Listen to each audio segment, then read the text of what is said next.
Phoenix Suns limped into the NBA bubble as more of a formality. They only managed to win a measly 34 games before the suspension. It looked like they would bow out quickly in the bubble and conclude yet another disappointing season. But instead, this young core took the bubble by storm, going an undefeated 8-0. The supporting cast showed an unprecedented amount of cohesion. Ricky Rubio taking the pressure off of Devin Booker allowed the whole team to shine, and even DeAndre Ayton showed major progression. Just like that, the whole narrative of this team was flipped on its head. They were just games away from playing in the playoffs, and they proved to everyone and themselves that they had the talent to go out there and compete for that playoff berth. It was clear from the jump that this offseason would be very important to continue their progression, but I definitely did not see the front office hitting the iron while it's hot and going into win now mode. On day one of the official coronavirus offseason, the Suns went out and made a statement by trading for Chris Paul. He did not come cheap. Kelly Oubre, Ricky Rubio, Ty Jerome, Jalen Leckie, and a first round pick. This was a very interesting trade for both teams, and right off the bat, I'll just tell you that the Thunder's GM needs a raise. Sam Presti, you've done a wonderful job, man. But anyways, for the Suns, a lot of this can be chalked up to the fear of losing Devin Booker and falling back into irrelevancy. This is a guy who said in 2017 he was done not making the playoffs, and that statement did not make him out to be a prophet. They missed the playoffs time and time again with horrible win-loss records. This trade shows Booker and Ayton and that young core that they are ready. They are serious about taking that next step. The upside here is obvious. Paul brings the unselfishness and ability to organize the team that the 30-year-old Rubio brought last season to a lesser degree. He has a deadly spot-up shooting and the ability to take over games in crunch time. He'll also take the pressure off Booker offensively, regardless of which guard has the ball. Defenses will have a hard time dealing with Ayton rolling to the basket, Bridges and Cameron Johnson out on the wings. It's also been really interesting what Paul has become these past couple of years. A journeyman who's been mentoring the next generation.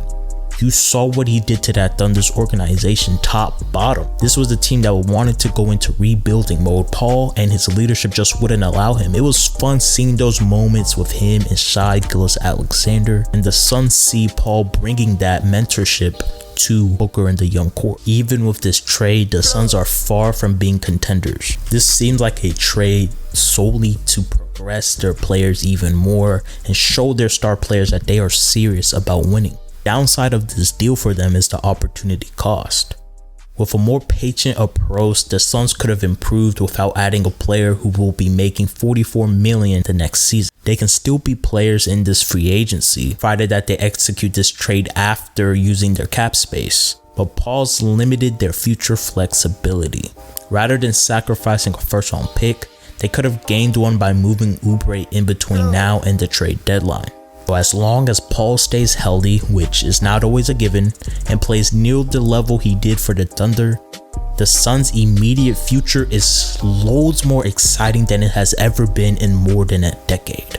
And for the Thunder, man, like I said at the beginning, amazing move. Their GM knows what they're doing, and their front office continues to win points from me, man. They have already amassed 17 future picks by trading away star players. And when it initially made that Westbrook-Paul trade, there was a lot of speculation that Paul would never play for a team and that moving him will require some sort of sweetener on their part. But by playing him and keeping around for a season, the Thunder played the situation perfectly.